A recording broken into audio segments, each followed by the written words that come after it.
All right, Hyperlight fans, just got this in the mail, launched last week. Figured I'd do a quick comparison because the Daybreak, I believe it's 18 liters, is one of my all-time favorite bags. This is actually my second one. And I've taken this to different countries, airports, work even. Love it, love knowing that it is waterproof and everything is safe inside. I think that and the North Rim are my two most used Hyperlight bags. I love the duffels and I have a few others. I love the camera pods too. But let's check out size first. They're actually, the new Daybreak seems smaller. I didn't check measurements, you can probably find those online, but it feels a lot smaller because of the bottle holders on the side. These are the new format with the stretch, a nice little tab, and they get just as big, if not bigger, than these other ones. Yeah, these get a lot bigger. Oh yeah, you could fit a massive Nalgene in there, whereas this was more of like, I would usually stick a smart water bottle and then like a charger in there on the side. Most noticeable difference besides the size and volume is the waist strap. So the older model had this one. I honestly probably used that once or twice when I overpacked. I always had it stuck in here, and I kind of like this pocket because I hit an air tag in there. So it was harder for a thief to find. On the new one, I guess this is the 2025 model. Comes with this pretty cheap strap. I don't know, I put it in the bag in case you really need it, but I don't plan on using that. I got the recommended waist pocket strap for the Daybreak. Has the awesome single hand pull pockets they made deeper finally. These are the V2. Oh, interesting. These are not a Dyneema. Huh. There you go, a little bit of padding. Actually, the padding on this is less than the old Daybreak straps, but the 2025 Daybreak straps are actually much more than the previous ones. Let's see if we can compare them here. Hard to see, but this one, almost none. This one has a good amount. Still a crunchy foam, but a lot better. You can see how it bulges out compared to this one, not as much. So those are the waist straps. Let's see, you've still got the orange whistle straps. These straps do feel a little bit different, maybe even cheaper. They've swapped to black grab handle, about the same, a little wider, and black instead of white. Oh, here we go. This is a fun comparison. Let's see, I probably got this old Daybreak in 2016, 17? Let's see, what else do we've got? I think that's it for the back. Oh, foam pads on the back. I feel, let's see, this one is behind the laptop sleeve. Oh, this one is thicker for sure. This one feels much nicer. Yeah, I like that. Here is the water reservoir outlet. It goes in both directions. And that brings us to the inside of the bag. There's the reservoir slot. Nice dongle. Loving their new dongle system so far. In the old Daybreak, I'd actually put right here these just adhesive straps so I could have a second pocket because that one wasn't quite big enough for me. So I put more permanent holding stuff in there and then the quick access stuff in this one. I can move it between a tote and this bag. No liner in here. This was just the outer Dyneema.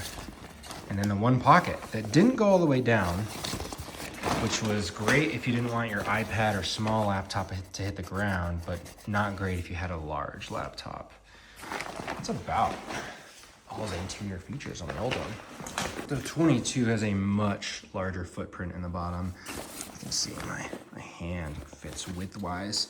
I think that's where a lot of the volume is coming from. These ones are now made in Mexico. And this huge pocket that comes with the bag, it's just massive. It's probably about like 8 by 7 inches. Zipper, and it's got a key dongle on the inside. It'd be really cool if they continue the dongle setup in all of their bags so that you can move this between different bags, you know, keep your basics in here. But massive, great fun pocket in here versus, you know, I just found the 18 was, well, the bottom's pretty big in this one still. Just found the 18. I always wanted a little bit more room for an extra jacket. Yeah, you've got a few more inches, it feels like down there. And in the back pocket, I believe they say this fits a 17-inch laptop. I don't know if they meant in the backpack or in the pocket. I will go get my 16-inch MacBook Pro. Oh yes, wow, it fits really well. Plenty of space. There is a small gap at the bottom, about 1 inch, for the laptop to not hit the ground. Let's see if it does when you drop the bag. No, I think, well, if you have the bag full, there's there's some space. There's some space underneath the pocket. You'd have to have your bag full.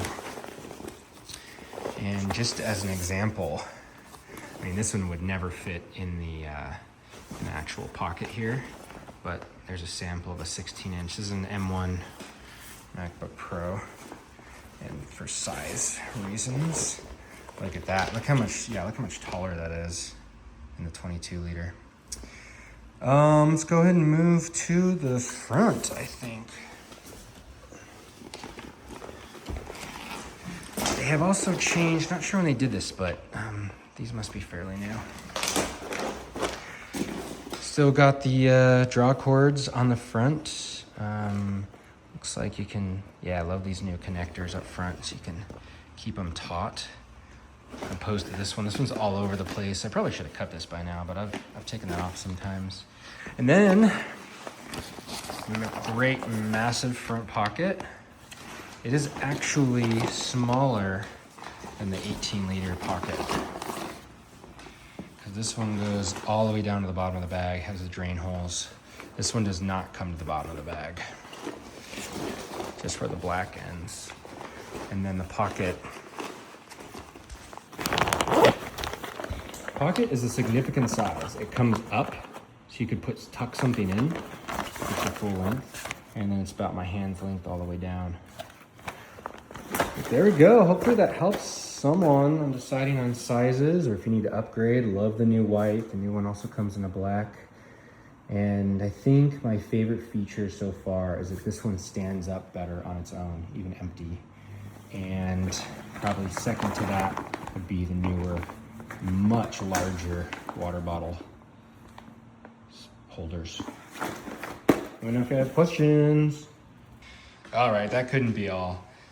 I shoved this is the 22 liter Daybreak with the smaller of the Expedition duffels stuffed inside. There's still some room in there. Sits so much nicer than this one, than the 18 liter standing up on its own. I always had to be propping that one up, and I love that on this one. Interesting shape. Interesting shape. Yeah, don't love the, I mean, it's supposed to be light, but for this type of day bag, I probably won't have those on very often. I'll throw them in the bottom of the bag. And then here's an Elgin. This is a 1 liter, I believe. So there's definitely room for, I don't know, couple things maybe in there, a few fingers worth of stuff, but pretty full. All right, let me know if you want to see anything else.